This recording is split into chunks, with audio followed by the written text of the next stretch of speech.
The story opens at MIT, a famous American university. Professor Gerald is teaching an advanced mathematics class. After the lecture, he challenges his students by saying he will write an extremely difficult math problem on the board outside the classroom. He promises that anyone who solves it will have their name written in golden letters in the college. To inspire them further, he explains that some students who solved this problem in the past are now leaders in their fields. He admits the problem is very difficult and gives them until the end of the semester to solve it. After class ends, we meet Will Hunting, a young man who works there as a cleaner. While doing his job, Will notices the math problem written on the board. Later that night, he goes home and begins solving the equation on his bathroom mirror. The next day, when no one is around, he quietly picks up a piece of chalk and writes the correct solution on the board. This is a remarkable achievement because he solves the problem in just one day. Outside of work, Will spends most of his time hanging out with his friends. One day, while watching a baseball game, Will notices a boy who used to bully him in school. Seeing him brings back old anger, and Will loses control. He confronts the boy along with his friends, and a fight breaks out. Will takes his revenge by hitting him hard. His friends try to stop him before things get worse. By that time, the police arrive, and when an officer tries to restrain Will, he attacks him. As a result, Will is arrested. Meanwhile, Professor Gerald discovers that the difficult math problem has been solved. He rushes to check the board and confirms that the solution is correct. He asks his smartest students if any of them solved it. When they all deny it, the professor is left stunned. Word spreads quickly, and his next class is completely full. Everyone wants to know who the mysterious math genius is. The professor asks the solver to step forward so he can reward them. The students look at one another, but no one comes forward. Since no one claims credit, Professor Gerald writes another math problem on the board. He tells the class that it took him 2 years to solve this one himself. He confidently says that even the genius who solved the first problem will not be able to solve this so quickly. At the same time, Will is released from jail. He returns to his cleaning job and notices the new problem on the board. Without hesitation, he begins working on it. Suddenly, Professor Gerald comes out of his office and sees Will writing. Thinking Will is just messing around, he moves to stop him. As the professor approaches, Will panics and runs away. When Gerald later checks the board, the question that took him 2 years to complete was solved by this young man in no time. Now he finally understood who the secret math genius was. After finishing work, Will met his friends and went to a bar to have a few drinks. When they noticed some attractive girls nearby, Will's friend Chucky walked over and started flirting. Trying to impress them, Chucky lied and said that he studied at MIT and was a genius. At that moment, another man interrupted and asked him which class he was in. Chucky confidently replied that he studied history. Realizing Chucky was lying, the man began mocking him and asked difficult questions about history. Chucky knew nothing and was left speechless. Seeing his friend being humiliated, Will stepped in and challenged the man himself. Will had an incredible memory and never forgot anything he read. He responded with clear facts and sharp language, completely shutting the man down. Will then mocked him by saying he was just repeating lines from books like a rehearsed actor. He pointed out that the man spent thousands of dollars on education while he learned the same knowledge for free in a public library. Embarrassed and angry, the man stormed off. Afterward, one of the girls named Skylar approached Will and gave him her phone number. Impressed by his intelligence and confidence, she asked him to call her sometime. Later, Will jokingly shared her number with the man who had tried to act smart earlier. Meanwhile, Professor Gerald was actively searching for the cleaner who had solved his impossible math problem. After making some inquiries, he managed to get Will's contact details. He went directly to Will's court hearing, where Will was being charged with assaulting a police officer. Will tried his best to defend himself in front of the judge. However, the judge reminded him that he already had a criminal record involving theft and violence. The judge said he could not ignore the attack on the police officer. Will was sentenced to jail, and his bail was set at $400,000. Unable to pay the amount, Will was sent back to prison. While in jail, Will met Professor Gerald, who offered him a deal. Gerald explained that he had spoken to the judge and could help get Will released. However, Will had to agree to 2 conditions. The first condition was that he must study advanced mathematics under Professor Gerald. The second condition required him to attend regular counseling sessions. Will laughed at the idea but did not want to stay in jail. Having no better option, he agreed to both conditions. Soon, Will began attending math sessions with Professor Gerald. The professor was amazed by Will's extraordinary intelligence and problem-solving ability. According to the second condition, Will also had to meet with therapists. However, Will refused to open up to any of them. Instead, he mocked and outsmarted each therapist he met. He would read their published books beforehand and use their own theories against them. As a final attempt, Professor Gerald reached out to his old friend Sean McGuire, a psychology professor. At first, Sean refused and said he did not have time for such trouble. When Gerald explained that the boy was truly special and would destroy his own future if he stayed on the wrong path, Sean finally agreed to meet Will. Will treated Sean the same way he had treated his previous therapists. He had already read Sean's book and began mocking him using his own theories. However, Sean remained calm and spoke to Will in a relaxed and normal manner. He did not ask personal questions or push Will to talk about his past. Will's attention then shifted to a painting that Sean had created himself. After looking at the painting and some art books, Will began making careless remarks about Sean's life. Sean Sean ignored most of what Will said and showed little reaction. Then Will mentioned Sean's wife. At the mention of her, Sean became visibly upset. Will quickly noticed this weakness and kept bringing her into the conversation. He asked why Sean's wife was not there and suggested that she might have left him for someone else. Hearing this, Sean lost his temper and grabbed Will by the throat. He warned Will never to insult his wife again. Will calmly said that the session time was over. Sean released him and Will walked away, believing he had defeated another therapist. Seeing Sean's anger, Professor Gerald assumed the sessions were finished. But Sean surprised him by agreeing to continue the counseling. He told Gerald to bring Will to him regularly starting next week. After the session, Will went on a date with Skylar. During their time together, Will learned that Skylar came from a very wealthy family. He also discovered that she was studying at Harvard University. They enjoyed each other's company and shared a great evening. At the end of their first date, they kissed.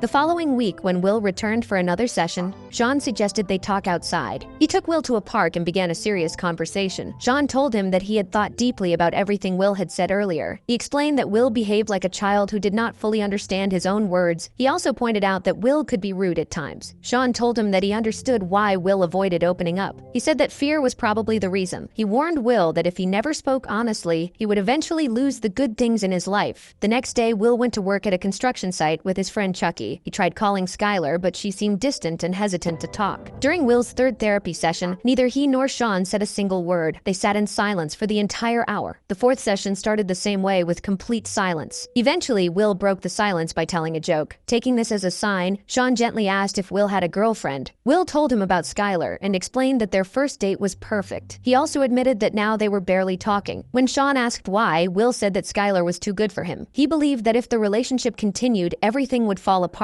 He feared that she would eventually realize he did not deserve her. Sean explained that no one is better or worse than anyone else. He said that everyone has strengths and flaws. What truly matters is whether two people are right for each other. To help Will understand this, Sean began talking about his own wife. Sean said that she was a wonderful person and that he loved her deeply. He added that she sometimes used to fart in her sleep. This unexpected comment changed the mood of the room. Both Will and Sean burst out laughing. In that moment, they grew a little closer, and Will began to feel more comfortable with Sean. The session came to an end, and Sean advised Will to talk openly with the girl he liked. Will was so engaged in the conversation that Sean had to remind him the session was over. Sean suggested they leave and continue their lives outside the room. Following Sean's advice, Will went to Skylar's college and asked her out again. Skylar said she wanted to go out with him, but she had a very difficult academic problem to solve. She explained that it might take several days. Unable to wait, Will asked her to show him the question. After seeing it, Will quickly solved it and wrote the answer on a napkin. He told her that she had no excuse left and should come with him. During their second date, Skylar asked Will about his family. Will lied and said he had 12 brothers. Skylar asked him to name them all. Will immediately listed 12 random names in perfect order. Suspicious, Skylar asked him to repeat the names again. Will repeated the same sequence without any mistake. Skylar realized that Will was truly a genius. At the next therapy session, Will asked Sean if he ever regretted meeting his wife. He said that after her death, Sean must have felt extremely lonely and heartbroken. In response, Sean shared how he met his wife. He explained that the first time he saw her, she was standing in line with her friends to buy tickets for a baseball game. It was an important match. Will reacted in shock and said that Sean was lucky to see the game live. Sean replied that he never watched the game at the stadium. He chose to leave his friends and go on a date with that girl instead. That girl later became his wife. Will could not believe Sean gave up such a historic game for a date. Sean calmly said that he never regretted meeting her. He explained that even though she was only in his life for a few years, those years were the most beautiful of his life. Later, Skylar asked Will why he never introduced her to his friends or family. Will continued lying about his life. However, he agreed to introduce her to his friends. Will, Skylar, and his friends met at a bar. Skylar genuinely liked them, and everyone enjoyed the evening. At that moment, Professor Gerald arrived to ask about Will's progress. Sean explained that Will was slowly opening up, but it would take more time. Professor Gerald said he was trying to secure a high-level job for Will. He believed Will would easily clear any interview once his mental struggles were resolved. He was confident that no one could stop Will from becoming famous in the field of mathematics. Sean questioned whether Gerald was trying to control Will's life. He said that being a genius did not mean Will had to follow a forced path. He argued that Will should be allowed to choose his own future. However, Professor Gerald insisted that he saw no other option. Professor Gerald refused to let Will's talent go to waste. However, Will had no interest in the kind of job Gerald Gerald wanted for him. Instead, Will sent his friend Chucky to attend the interview in his place. One night, while talking about their future, Skylar asked Will if he would move to California with her. Hearing this, Will became nervous and immediately refused. He said that his entire life was in this place and he could not leave. Skylar questioned him and said she knew he loved her. She asked why he was so afraid of fully committing to her. She also pointed out that Will never told her the complete truth. Skylar then revealed that she knew he had lied about having 12 brothers. When his lie was exposed, Will lost his temper. He angrily asked what she wanted to know about his life.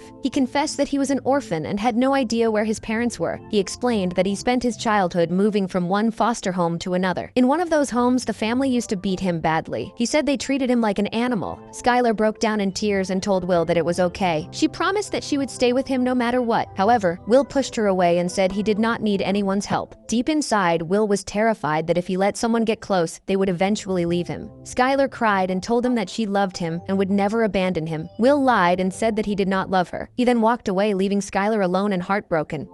After this, and due to Professor Gerald's pressure, Will finally agreed to take the job interview. However, when he went to the interview, he showed no real interest in getting the job. During a therapy session, Sean asked Will who he trusted the most in his life. Will replied that he trusted his friend Chucky. Sean agreed and said that Chucky was like a brother to him. He explained that Chucky would even risk his life for Will. However, Sean pointed out that a person cannot spend their entire life relying only on friends. Sean then asked Will how he planned to earn a living. Will replied that he would work as a daily wage laborer. He said he was skilled at construction and could do that work forever. Sean explained that labor work had become Will's comfort zone. He said Will was afraid to step outside of it. Sean warned that this fear would stop Will from living a better life. Instead of forcing Gerald's job choice on him, Sean asked Will what he truly wanted to do with his life. Will joked that he wanted to herd sheep and goats. Realizing Will was not being serious, Sean became firm. He told Will that he did not want to waste his time. He said that if Will could not answer honestly, he should leave. This made Will angry and he started shouting at Sean. Sean calmly asked him again what he wanted to do with his life.